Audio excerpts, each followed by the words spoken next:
Hi అందరికీ welcome back to our channel. ఇవాల్టి మన ఛానల్లో దేవీ నవరాత్రుల స్పెషల్ అమ్మవారికి మొదటి రోజు ప్రసాదంగా సమర్పించే కట్టె పొంగల్ని ఈరోజు చేసి చూపిస్తాను. ముందుగా ఒక కుక్కర్ గిన్నె తీసుకొని అందులో ఒక గ్లాసు బియ్యం తీసుకుంటున్నాను. ఒక గ్లాసు బియ్యానికి ఒక గ్లాసు పెసరపప్పు వేసుకోవాలి.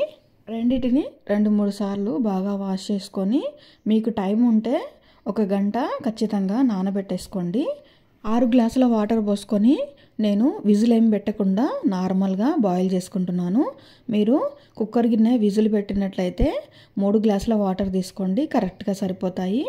ఇందులో టేస్ట్కి సరిపడా సాల్ట్, అలాగే ఒక 1/2 స్పూను జీలకర్ర, 1/2 స్పూన్ పసుపు, అలాగే కొన్ని మిరియాలు వేసుకొని మెత్తగా ఉడికించుకోవాలి. చూసారా, ఈ కన్సిస్టెన్సీలో ఉడికితే మనకు సరిపోతుంది పొంగలి. ఈ పొంగల్ గిన్నెని పక్కన పెట్టేసుకొని పోపు వేసుకుందాము.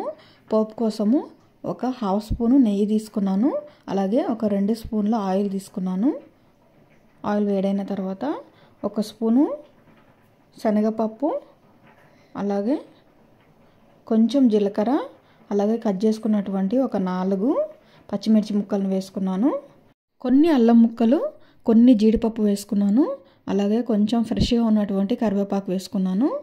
కొంచెం కచ్చాపచ్చగా దంచుకున్నటువంటి మిరియాలని వేసుకోవాలి. అలాగే ఇందులో ఒక 1/2 స్పూన్ వరకు ఇంగువను వేసుకోవాలి. ఇంగువ పొంగల్కి మంచి ఫ్లేవర్ని ఇస్తుంది. ఈ పోపు మంచిగా వేగిన తర్వాత ఈ పొంగల్లో కలిపేసుకోవాలి. అంతే అండి, పొంగల్ రెసిపీ సింపుల్గా చేసేసుకోవచ్చు.